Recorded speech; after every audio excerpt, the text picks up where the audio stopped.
Would you tell me, please, Mr. Howard, why should I trade one tyrant 3,000 miles away for 3,000 tyrants 1 mile away? Thanks again for the support of the channel. Here's some physical exercises I'm doing. You saw the breathing and internal exercises I showed before. These are some physical exercises. I mix and match all the time. A bit of this, a bit of that. Just depends on how I'm feeling on the day. But one of the most important things for teachers is their own training. So here you just see me doing some basic yoga, sort of a sun salutation, a version of it. I don't claim to be any great yoga practitioner, but have had the good fortune to meet teachers over the years that taught me some basics that I've incorporated into my own daily practice. And and then again, Pilates. Well, I made fun of my wife years back doing a Pilates routine. And she goes, "You get down here and try it." She had some DVD at home. And then I took some courses from a friend. And basically, again, you're just going for core strength, stretching and elongating the spine, basically trying to keep everything healthy and happy. At some point, the exercise you're doing, once you hit a certain age, it's really, it's to sustain yourself rather than necessarily, trying to achieve new levels of strength or fitness or flexibility. You just want to keep the top spinning as long as you can. You can see even here, my feet are at an angle that's a bit lower than usual. There, you really want to straighten and lock out your knee if you can. I'm a bit stiff this early in the morning. And these are, now you're rotating your foot. It's important to point your foot, just kind of draw circles in the sky. I'm also abbreviating how many reps you'll do in this routine because I'm filming it for the purposes of this channel. It's not really that I'm doing this particular workout on this day. But I'll mix and match these. Now again, I'm drawing circles with my feet. My knees are clamped together. And this is great for core strength training. Again, I would try to lock your legs out a little bit stronger than I have there. Now I'm switching to kind of a scissors movement. You hold it. Usually it's 10 and 10 on these. And then 10 slow, 10 fast. And you don't need to do more than that. Maybe 20 if you feel like it. We all have a limited amount of time, so we can't spend all our time every day just doing exercise. You want to get into some kind of routine that you can maintain. Systematic and continuous is the most important part. Now I'm just stretching the spine forward. Try not to rotate the shoulders over and reach forward from the shoulders, but to move forward from your center, from your tanden, just 3 inches below your belly button. Push that forward as much as you can rather than kind of rolling your shoulders over when you're leaning forward like that. Now, I'll struggle with this one. I've got a bit of an uneven surface. And I can't quite hold it. I haven't been doing this much lately, but anyway, I'll get it here in a second. I'll stick it. And you rotate back and then just hold that position as best you can. But you are intended to go back and forth several times. Now I'll do some basic ukemi. Today I didn't do any forward or backward ukemi, usually from just sort of kneeling or laying on the ground rather than a standing position. And it's just to kind of keep the body flexible and strong for that kind of impactful training.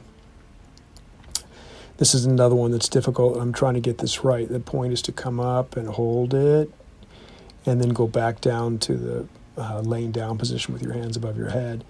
And then come up. There you go, almost. I'll get it here in a second. There you go. And then again, now just like you're sawing off your foot with your fingers like a blade as much as you can. And again, pushing forward from your center rather than reaching too hard from your shoulders and rolling your shoulder over. You want to avoid rolling your shoulder over when you're doing this. These are just to loosen up your hip and your leg, and also it trains your balance a bit. And the knee is just kicked forward. It's very relaxed. And now side to side, the same kind of movement, but just moving the leg side to side. It's challenging your balance. It's challenging your flexibility a little bit, and it's working on all those internal kind of your fascia, the meat and tendons around your major muscles as well. And then a bit of Shiko from sumo. Just stomp the ground and drop your center as much as you can, or as feels comfortable on the day. And a couple times, I thought I'm struggling a bit. Well, there you go. And drop it down. There you go. And these are in no particular order, but I'll take faster moving exercises and do them with a timer, a Tabata routine, about 4 minutes. It's basically 20 seconds on, 10 seconds off, but I'm just doing them all in sequence here so you can see them. And you can mix that with all kinds of things. These are just sort of leaping and arms shoot back, feet point down, some explosive leaping exercise. And but again, I'll do that in a Tabata situation, like just some burpees. You've seen all this before. You can find it on the internet anywhere. And some mountain climbers, I'll throw that in. And I'll just mix them. I'll put in squats. I'll put in lunges. It just depends on the day. And this, I'm not doing ukemi back and forth. I'm stopping myself at the bottom. So I'm not moving at all. And then, that's your basic kind of self-defense stand-up. You've seen a lot if you've done certain martial arts. But the first one, you rotate your hip to then come to a seated position. Pop your hip out and then come up. This one's a new one I added, and you can see I'm struggling with it a little bit. You want to get actually as far forward and kind of parallel to the ground as you can. I've just recently added this. The thing to do is you need to trick yourself a bit, trick the body a bit, because once you get efficient and used to exercise, it's too easy to do. These are just the sort of animalistic exercises. Walk like a dog. I teach these in my kids' class. Walk like a dog, walk backward. Just hop like a frog or a bunny, whatever. And there's a whole variety of these. I'm not doing them all because I don't want to slide on the grass. I'm not shrimping, for example, and some other exercises I do, and the newaza-related exercises. But here I'm just trying to remain sort of flexible. And this is some newaza-related exercises. But if you're going to do this, I would lift up get your heels off the ground when you're bridging. When I bridge back, rotate more. And then I'm threading the needle. There you go. Thread the foot through. Now crawl like a monkey, kind of a monkey slide, and stretching the groin a bit from side to side. And gecko, you've seen these before, probably someplace else. And gator crawl, up and down like an alligator. Hold the position for a second. And now just sitting out, like you've seen this if you've done wrestling before, or BJJ before, or judo before. You've seen these kinds of exercises, to sit out. And they don't have my weapons with me. I was stranded in California due to COVID for 9 months. So I borrowed my buddy's hole digger, the Razorback. So the weight's a bit different, but just some basic suburi, crank out 100. You don't have to do 1,000 if you want to do a mix of exercises. And you just got to find ways to improvise. And I do, now I'm doing sort of shin bone conditioning exercises I do. So your body's used to getting hit and struck.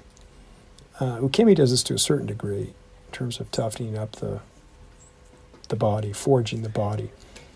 And I'll strike my knee, my thigh, my legs, all just to have the body be used to being shocked in this manner. And it does make the bones stronger, with micro breaks and things like that. I mean, come on, you don't want to give yourself arthritis by doing too much of this. if you take it seriously as an applied martial art, I mean, you have to go steps beyond what you're doing in daily class. So, yeah, I do my shins on the inside now rather than just in the front. And, yeah, even my forearms.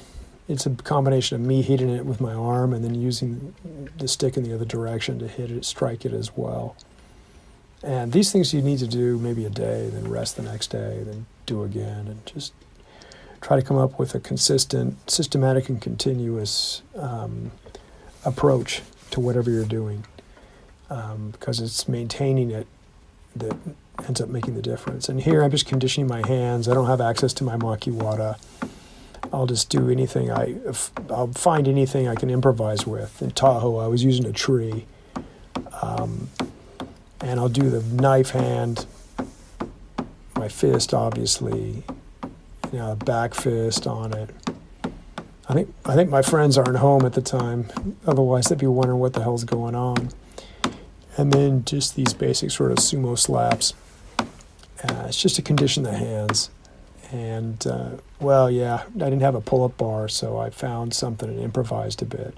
The point is just to find a systematic and continuous way of developing yourself